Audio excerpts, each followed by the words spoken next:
Magandang araw, kuya. Tawagin na lang po ninyo ako sa pangalan Dante. Nagkaroon po ako ng ka-live-in. Partner ng 7 years siya si Marlon.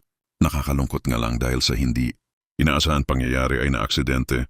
Sa motor 2 araw siya sa hospital na nawalan. Nang malay at ito rin ang una kong pinakialaman ng cellphone niya, dati ko nang nakikialaman.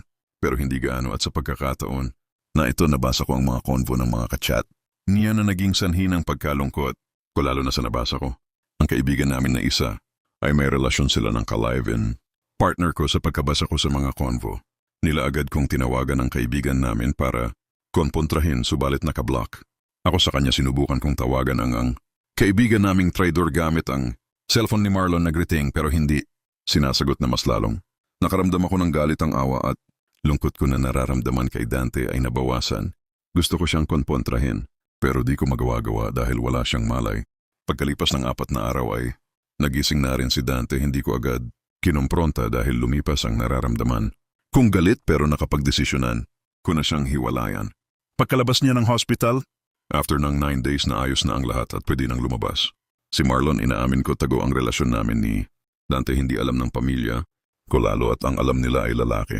At di nila alam na may tinatago ako kaya inaayos ko ang lahat-lahat para makalabas.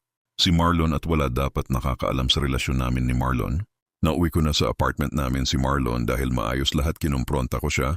Nagulat at di makapagsalita sa nalaman ko tulala at walang ginawa kundi tahimik. Na umiyak sinabi ko ang gusto kong sinabi sa kanya. Ano, magsalita ka?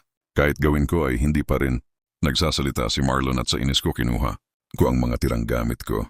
Dahil habang nasa hospital si Marlon ay inunti-unti kong nililipat ang mga gamit ko. May ugali akong kung ayaw ko sa isang tao ay talagang ayaw ko. Hindi maganda ang naging hiwalayan namin ni Marlon. Iniwan ko siyang wala akong narinig. Nasagot sa mga tanong ko.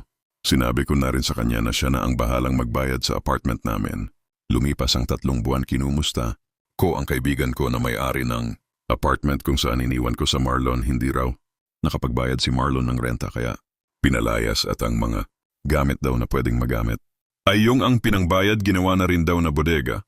Ang dati namin apartment, pabiro ko din, sinabi na babalik ako at tumawa lang ito at sinabing, ikaw kung gusto mong makita kaso lilinis mo pa kasi ginawa naming bodega.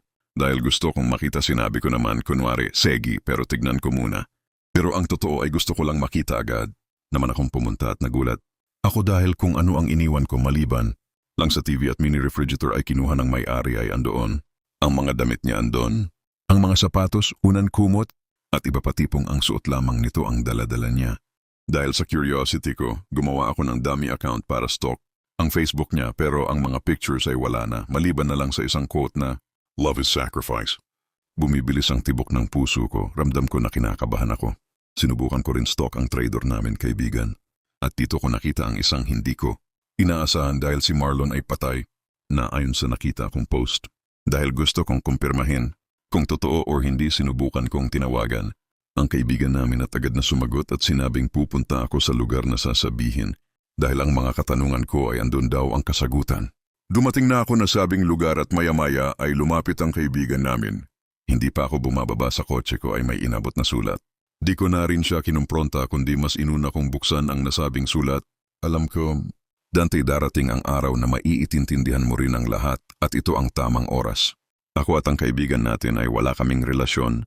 Ginawa lang namin yung conversation na yun dahil para yan ang isang paraan upang hiwalayan mo ako ng hindi masaktan dahil isa sa mga kapatid mo ang nalaman ng relasyon natin. Alam ko naman na tago ang relasyon natin kaya nag-iingat ako pero kahit anong ingat natin wala.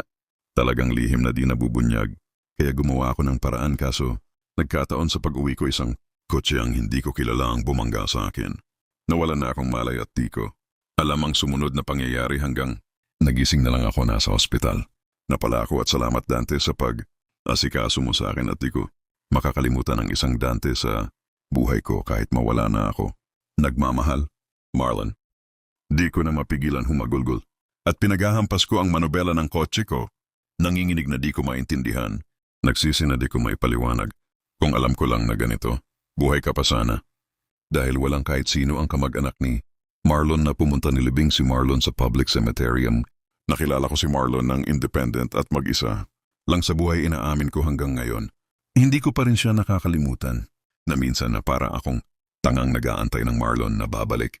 Kahit alam ko naman na hindi na siya babalik at dahil sa pagmamahal ko sa kanya kahit wala na siya pinaglaban o ang lahat dahil kapatid ko mismo ang bumangga sa kanya dahil walang tibay na ebidensya na pawalang bisa ang kaso pero kahit ganun pa man pinadyos ko na lang ang lahat at sa hindi inaasahan na pangyayari ang kapatid kong bumangga kay Marlon ay naaksidente rin na siyang dahilan pagkaputol ng dalawa niyang paa at naka-wheelchair sa ngayon. Ako naman naging independent na rin at nag-out na rin ako pero lalaki pa rin ako tignan unti-unti. Na rin ako nila tinatanggap ng mga miyembro ng family ko at muli hanggang dito na lang at ito ang kwento na hindi ko makakalimutan, Dante.